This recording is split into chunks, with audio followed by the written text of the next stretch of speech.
chat now,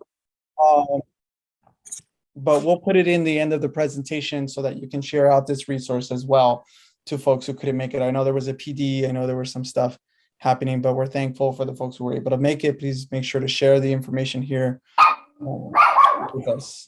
So, sorry, y'all, I know there's some background noise. Okay, so, oh, sorry about that. So just going to introduce ourselves just very quickly, call on people. My name is Frank Lara. I'm the Executive Vice President of UESF. Kit, can you introduce yourself? Hey everybody, I'm Kit Bell. I'm Executive Board Member for Substitutes and Support Staff Rep for UESF. Thank you, Beatriz. Hi everybody, I'm Beatriz Montenegro, UEF Staff Representative. Nice to meet you all. Will? Hi everyone, my name is William Happy. I am the Middle School and K-8 Staff Rep for UESF. Thank you, and we'll be joined shortly by our treasurer, Jerry Almanza. She's catching up with her own treasury work, but she'll be joining us shortly, leading one of the small groups as well.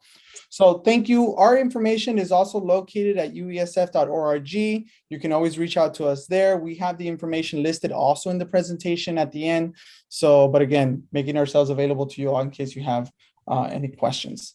So in terms of the agenda, we're going to have a presentation, shouldn't last more than like 5:25, I think is what we have scheduled, but it's going to be just a general history of how we get there, what to expect.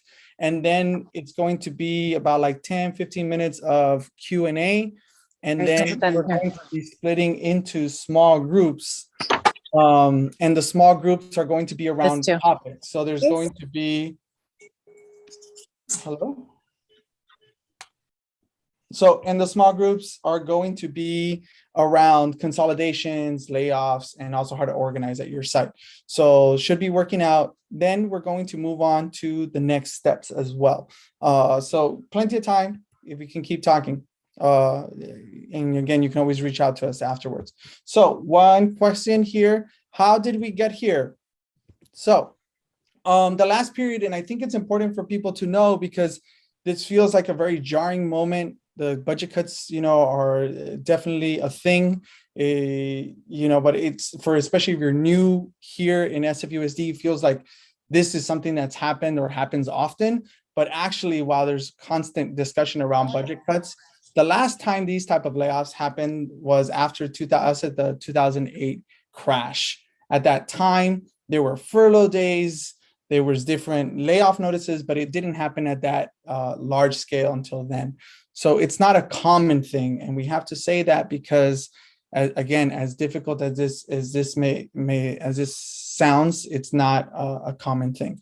So in 2019, 2020, right prior to the pandemic, if folks remember, we were entering a negotiation period, starting our contract, and at that time, the district was always also talking about the need to reduce the reduced budgets due to under enrollment. And that happened again in 2019.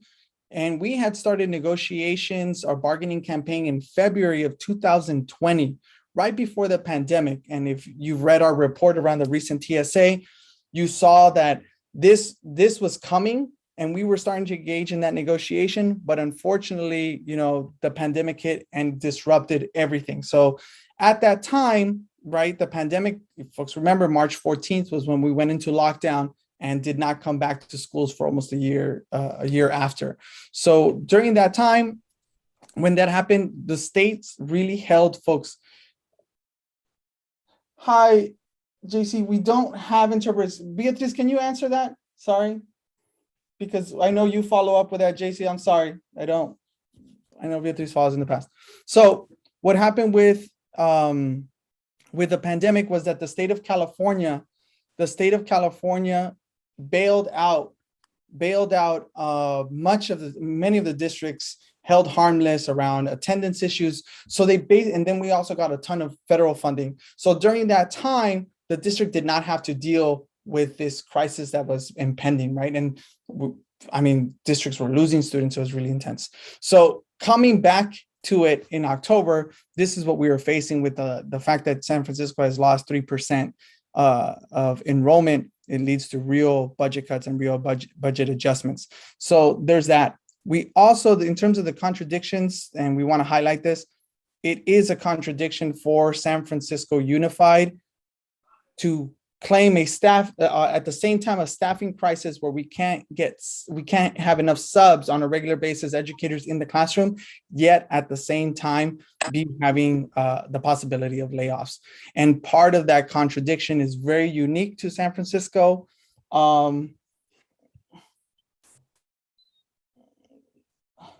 Okay, part of the contract, sorry about that.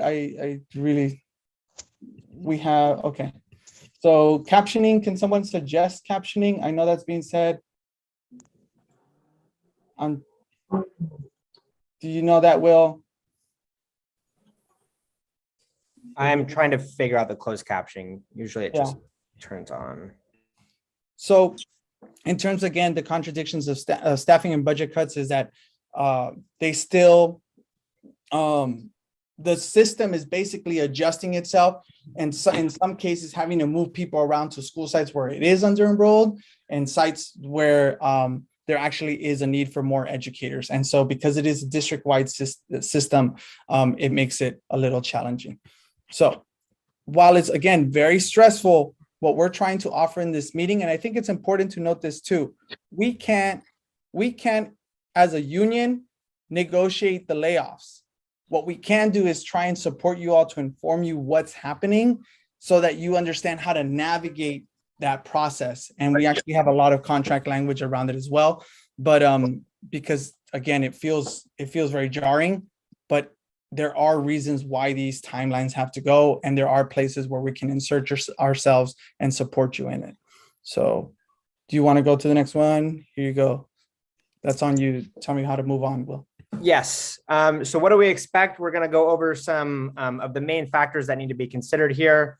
Some of the contract language that the consolidation process relies on, and then some timelines as well. So we can move forward to the next slide.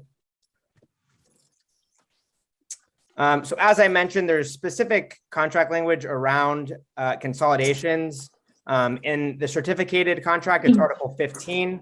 And in the classified contract, it's Article 21. So those are definitely processes you should read and look into as we sort of get into the spring semester. And as far as layoff goes, the potential layoff notices follow a very specific timeline and do follow a process as well. It's not, as Frank said, sort of a random collection of decisions by them. They do need to follow a specific process. And as far as the layoff goes, there's two different major factors influencing the number of notices that have gone out so far. One being the under enrollment, and two being the budget cuts that we've heard about for a long time now. And as Frank said, we saw those coming down before the pandemic, and we know that the pandemic has had an impact on this as well. And there are many unknowns, which is the very difficult piece of this. And that's why a lot of this is projection. They have to consider retirements and resignations. So a lot of the notices have gone out are based on projections of those, which is difficult because we know this year we're going to see more resignations and more retirements than ever. I can tell you on a daily basis, I have questions about this literally every single day. So it's going to be a much more significant number than they are probably projecting and then that we have seen in years past. So that unknown factor is an important part of this. And some of these things are based on projections. We are committed to offering as much support as possible during this process, and we will always be available to those who need to speak about this one-on-one. And we will, of course, be highlighting this in our monthly division meetings and constantly bringing this up to the leads at those monthly meetings as well. So we can move on to the next slide. So here are the projected reductions that we have gotten from the district. And the column on the right is what everyone is, all the pink slips that would have gone out last month. So as you can see, that's the number of notices, not the number of actual reductions. And then on the left is the potential reductions. And a really important distinguishing factor here is that these potential reductions are potential projected reductions. There is likely not going to be 100 multiple subject reductions, because again, we know that there's going to be more retirements and more resignations than that we have seen in years past. So these are all projections for now. This is what we have received from the district, and this is based off resignations and retirements they've gotten in the past. But we know that not only are a lot of people leaving SFUSD, that the teaching profession as a whole is losing people by some significant percentages. So that will definitely play a factor into these reductions. So this is the certificated one. And then the next slide, we will see the classified reductions. And so you can see these here again, the notices that went out are on the right, and then the potential reductions are on the left. So these again are likely to be much lower numbers because there are going to be additional retirements and resignations, but this is really a very big concern to us because they are looking to wipe out a lot of these really key positions, positions that sort of hold up the school communities. So these classified reductions are of extreme concern, especially when you see that they're knocking out very, very large portions of the entire staffing within SFUSD. So as you saw last night, we're at the board pushing back against these, and we're going to continue to do so. But these are the numbers we have now, and we are expecting these to decrease as, again, more resignations and retirements come in. And we can go to the next slide. So here is the main dates and the timeline for the layoff process and consolidations into the spring semester. So the initial notices that went out, those are not the actual layoff notices. That is just those original notices were for people who are on a seniority list, and they sent far more of those out that are actually going to come out on March 15th. So on March 15th, if you received a notice originally and you do not receive anything on March 15th, that means that your position is secured. If you do get a notice on March 15th, that is not the final decision. That will come on May 13th, as you see at the bottom of the chart. But that is what's going to happen on March 15th. And so if you got a notice, they're not going to send you an email saying you are good to go. The lack of email will tell you that. And then on March 25th, we moved to the school site budgets being due. April 4th, we moved to the internal consolidation process and the voluntary transfer period. And again, as I referenced a couple of slides ago, those timelines are set out in our contract. And I would definitely encourage folks to look at that, know that it'll be helpful to have that knowledge so you can support your colleagues. And it's really important because that's what they have to follow. April 26th marks the last day of internal transfers. Starting on April 29th, HR will be giving notices for the people who may have got something on the March 15th, but because of late retirements, late resignations, actually will be keeping their position. So those go out starting on April 29th. That first week of May, you have certificated leaves are allowed to transfer into positions. And then finally, as I referenced, May 13 is the final layoff notice. And so that is sort of like the final one where the position will have been officially eliminated from SFUSD. So we can go ahead to the next slide. Benefits. So for those folks who are laid off and have questions about healthcare, this is the slide for those. You'll maintain your health benefits through July 1st, 2022, and are eligible for COBRA for 18 months thereafter. Certificated members who resign in the next 10 days, if you haven't already, will retain their benefits through August 31st. This also applies to the non-reelects. And SFUSD has communicated that they're not going to deny any claims for unemployment. And for classified employees, the benefits end on the first day of the pay period following the separation date. And next slide. So that was sort of it for all the main timelines, how these decisions are being made, what's the contract language around it, and all of those things. So now we're going to open it up to a Q&A. And as always, we're going to use the stack function. So if you have a question, please type stack in the chat box, and we will answer questions from there. And Kit is going to be keeping track and naming those as they come in.